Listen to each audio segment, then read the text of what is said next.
मैंने इसलिए सवाल किया कि राजनीति तो गरमा रही है, महंगाई कब कम होगी? राजनीतिक आरोप प्रत्यारोप ये तो चल रहा है। हम दरअसल महंगाई को काबू में कैसे करें, उसका कोई रोड मैप आपको दिख रहा है क्या? या दरअसल हम मान लें महंगाई सारी जगह है तो यहां भी होगी तो चुपचाप सहन करते रहें? नहीं, मुझे ऐसा लगता है कि इस सवाल को नहीं स्वीकार करना ये देश के करोड़ों लोगों के साथ बेईमानी है।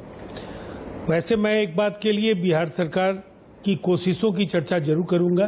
बिहार में महंगाई दर देश के दूसरे राज्यों के मुकाबले काफ़ी कम है और काफ़ी हद तक नियंत्रित है। लेकिन जो सवाल जिस तरह से उभरे हैं और जिस तरह से भारतीय जनता पार्टी के प्रवक्ता का जवाब है या केंद्र सरकार के वित्त मंत्री की ओर से जो आधिकारिक बयान दिए गए हैं, बड़ा सवाल ये आपने बार बार कहा है कि परचेज पावर पैरिटी, और मैं समझता हूं ये तमाम दुनिया भर में बढ़े हुए इन्फ्लेशन और महंगाई को लेकर के जो तर्क है उसका ये शानदार जवाब है कि क्यों नहीं भारतीय परिप्रेक्ष्य में, भारत के परिप्रेक्ष्य में आप इन दुनिया के मुल्कों में जो मुद्रा और वहां की प्रति व्यक्ति आय, इनके तुलनात्मक आंकड़े लेकर के आइए, फिर आपको पता चलेगा महंगाई का दंश भारत के लोग किस तरह से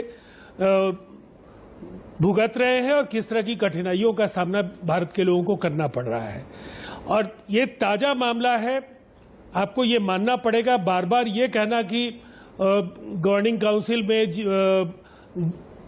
जीएसटी गवर्निंग काउंसिल में सभी राज्यों का प्रतिनिधित्व है, वहां क्यों नहीं बोलते हैं? तो मुझे एक बात बताइए, 1/3 आपके सेंटर का और देश के 28 राज्यों में 18 राज्य आपके, तो क्या ये निर्णय की प्रक्रिया में बाकी किसी के लिए क्या गुंजाइश बचती है? इस पर भी प्रकाश डालना चाहिए। मुझे ऐसा लगता है इस तरह के बयानों के बजाय अगर इसके समाधान के लिए आर्थिक नीतियों पर पुनर्विचार कीजिए, जिन नीतियों के कारण महंगाई बेलगाम बढ़ी है, बेरोजगारी बढ़ी है, लोगों की कठिनाइयां बढ़ी है, मुद्रास्फीति को नियंत्रित करने के लिए आप एक तरफ रेपो रेट बढ़ा रहे हैं, दूसरी तरफ रेपो रेट की वजह से नहीं, इस मुद्दे पर अच्छा किया आपने ये मुद्दा छेड़ा।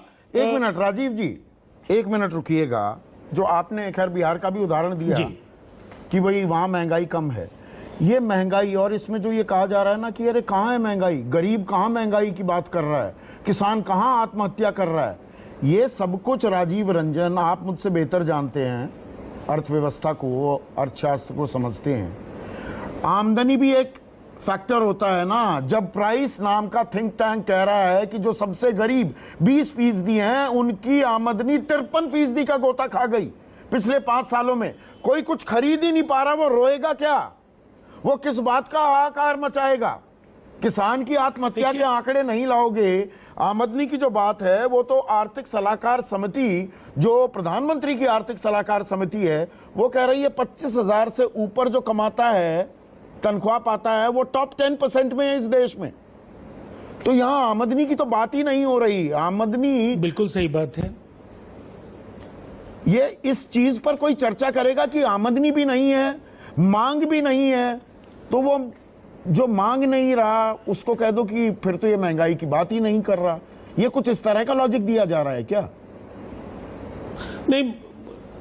नहीं, मुझे लगता है इस लॉजिक में कोई दम नहीं है। सबसे बड़ी बात यह है कि अगर आप देखें तो जो प्री कोविड उस समय जो लोगों की आमदनी थी और आज जिस तरह से हालात बदले, उसका लाभ लोगों को मिलता हुआ नहीं दिख रहा है। लोगों की आमदनी घटी है, नौकरियां कम हुई हैं, कुछ नौकरियां दी जाती हैं उसका प्रचार ज्यादा होता है, लेकिन लोगों की जिन 20% लोगों की बात की आपने, चाहे वो राजस्थान का ज्वेलरी उद्योग हो, चाहे वो गुजरात का वस्त्र उद्योग हो, या देश के अलग अलग हिस्सों में जो कारखानों में दिहाड़ी मजदूर काम कर रहे हैं, उन मजदूरों में बड़े पैमाने पर छटनी हुई है, लोगों को दोबारा काम नहीं मिला है। और इन कठिनाइयों का समाधान केवल 5 किलो अनाज नहीं है। आपको वैकल्पिक रणनीति पर काम करना चाहिए और देश के विपक्ष को अगर विश्वास में लेकर इस सर्वदलीय लोकतंत्र का जो मर्म है इसको समझने की जरूरत है कि हम सामूहिक जिम्मेदारी के साथ कोई फैसला लेंगे तो इस पर टीका टिप्पणी कम होगी, उन फैसलों को क्रियान्वित करना भी आसान होगा। नरेंद्र